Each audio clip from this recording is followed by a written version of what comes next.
कुछ दिन पहले जड़ावाला फैसलाबाद में पेश आने वाले वाक़े की मैं पुरज़ोर अल्फाज में मज़म्मत करता हूँ और किसी भी किस्म की पुरतशद्दुद कार्रवाई के ख़िलाफ़ हूँ।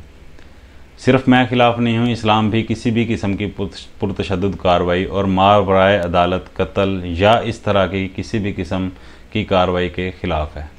ना तो इस्लाम इसकी इजाज़त देता है और ना ही पाकिस्तान का कानून इसकी इजाज़त देता है। तो लिहाजा किसी भी हालत में कानून को हाथ में नहीं लेना चाहिए। लेकिन आज हम जिस टॉपिक पे बात करने वाले हैं वो इंतहाई अहम है। कल अल्लामा ताहर अशरफ़ी साहब ने जो प्रेस कॉन्फ्रेंस की है ईसाइयों और यहूदियों को साथ बिठा के, उसमें उन्होंने एक बहुत ही बारीक गलती कर दी।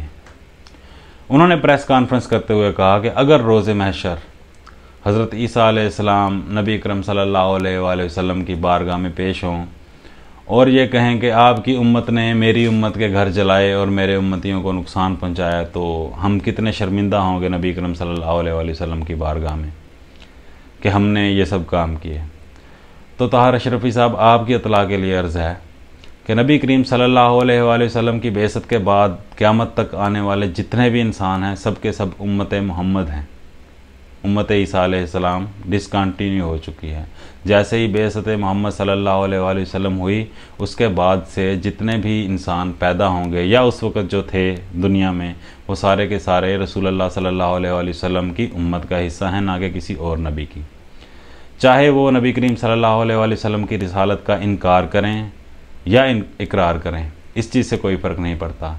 क्योंकि अगर हम पहले नबियों की कौमें देखें तो जैसे कौम नूह थी या कौम लूत थी, उन्होंने कौन सा अपने नबी अलैहिस्सलाम हज़रत नूह अलैहिस्सलाम या हज़रत लूत अलैहिस्सलाम की पैरवी की थी? पैरवी नहीं की, इसीलिए उन्हें अजाब दिया गया, लेकिन उनका नाम कौम लूत और कौम नूह ही रखा गया।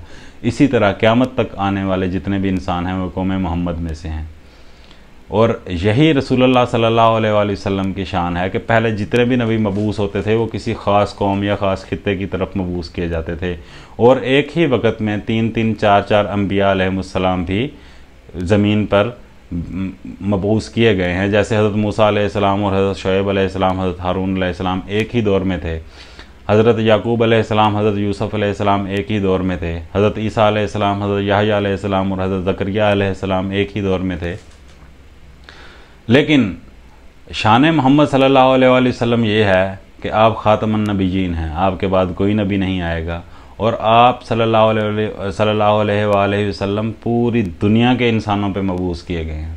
आपको जो शरीयत अता की गई है वो पूरी दुनिया के इंसानों के लिए है और क़यामत तक रहने वाली है, क्योंकि क़यामत तक रसूलुल्लाह सल्लल्लाहु अलैहि वसल्लम के बाद किसी भी किस्म का कोई भी नबी मबूस नहीं होगा। हज़रत ईसा अलैहिस्सलाम के ज़हूर की जहाँ तक बात है तो वो भी आएंगे, तो वो ऐसे उम्मती आएंगे, नबी के स्टेटस पे हज़रत ईसा अलैहिस्सलाम बिल्कुल भी नहीं आएंगे, बल्कि वो उम्मत मोहम्मद में से ही शुमार किए जाएंगे। तो आपने ये जो बात की, इससे ये स्टेटस ईसाइयों को हासिल हो गया कि आप उनके जो दावे हैं कि हम हज़रत ईसा अलैहिस्सलाम के मानने वाले हैं, उसको आपने ज़ोर दिया, उसको तक़वियत दी। हालांकि हज़रत ईसा अलैहिस्सलाम के मानने वाले और हज़रत मूसा अलैहिस्सलाम के मानने वाले सिर्फ मुसलमान हैं, जो उनके ट्रू स्टेटस को मानते हैं, जो ये मानते हैं कि हज़रत ईसा अलैहिस्सलाम सिर्फ अल्लाह ताला के एक पैगंबर थे, हज़रत मूसा अलैहिस्सलाम भी एक पैगंबर थे। मुसलमान ही वो कौम है जो अम्बिया को अम्बिया से अफजल का स्टेटस नहीं देती, जो अम्बिया को सिर्फ अम्बिया समझती है, उन्हें खुदा के साथ लाहक नहीं करती, उन्हें खुदा का बेटा नहीं कहती। अगर खुदा का बेटा कहने वाले हज़रत ईसा अलैहिस्सलाम को नाउज़ुबिल्लाह खुदा का बेटा कहने वाले हज़रत ईसा के उम्मती हैं, तो इसका क्या मतलब है फिर?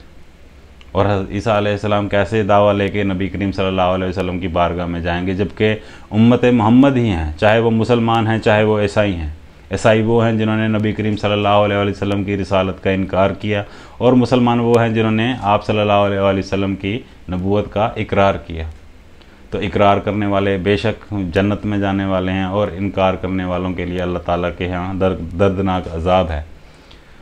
तो ये चीज़ आप किस तरह लोगों में बता सकते हैं? और यही चीज़ मैंने कल फेसबुक पे देखी, बहुत से हमारे सोलो लिबरल्स जो हैं वो उन्होंने भी यही पोस्ट की हुई थी कि इब्ने मरियम अलैहिस्सलाम ने रसूलुल्लाह सल्लल्लाहु अलैहि वसल्लम से शिकायत की है कि आपकी उम्मत ने मेरे घर को जलाया है।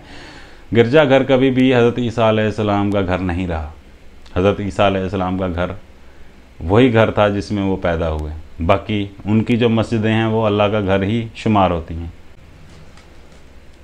तो मैंने ये सोचा कि मैं ये कॉन्सेप्ट क्लियर कर दूं आप लोगों का कि किसी भी तरह ईसाइयों को, मौजूदा दौर के ईसाइयों को कभी भी हज़रत ईसा अलैहिस्सलाम की उम्मत कहना बिल्कुल भी ठीक नहीं होगा। वो उम्मत मोहम्मद में से ही हैं, लेकिन मुनकर रिसालत हैं। मुनकर रिसालत माव हज़रत मोहम्मद सल्लल्लाहु अलैहि वसल्लम है, और उनका ये अकीदा उनको जहन्नम की तरफ लेके जाएगा, ये कुरान मजीद में वाज़ेह तय है। बाकी उनके मामला जो हैं वो अल्लाह ताला के साथ हैं। लेकिन किसी के ऊपर भी किसी भी किस्म की तौहीन का इल्ज़ाम लगा के कानून अपने हाथ में लेते हुए उसको ऊपर तशद्दुद करना, उसको मार देना, जैसे कुछ अर्सा पहले एक श्रीलंकन मैनेजर था जिसको सियालकोट में कत्ल किया गया, और इस तरह के बहुत सारे वाक़यात हैं। पूरी पूरी बस्तियां भी जलाई गई हैं, लेकिन वो रिपोर्ट नहीं हुई। तो इस तरह के जितने भी वाक़यात हैं इनकी हौसला शिकनी करनी चाहिए, क्योंकि इस्लाम इनकी इजाज़त नहीं देता। इस्लाम इजाज़त देता है, बिल्कुल इजाज़त देता है कि तौहीन वाले को सज़ा हो, लेकिन सज़ा कौन देगा? कानून देगा। सज़ा कौन देगा? गवर्नमेंट देगी, रियासत देगी। कोई भी फ़र्द वाहद किसी दूसरे फ़र्द वाहद पे तौहीन का इल्ज़ाम लगाने के बाद खुद ही वकील और ख़ुद ही जज बन के उसको सज़ा नहीं दे सकता। ये इस बात पे आप बिल्कुल क्लियर रहें। अल्लाह ताला आपको और आपके अहले खाना को अपने हिफ्ज़-ओ-मान में रखे। दुआ में याद रखिएगा। अल्लाह हाफिज़।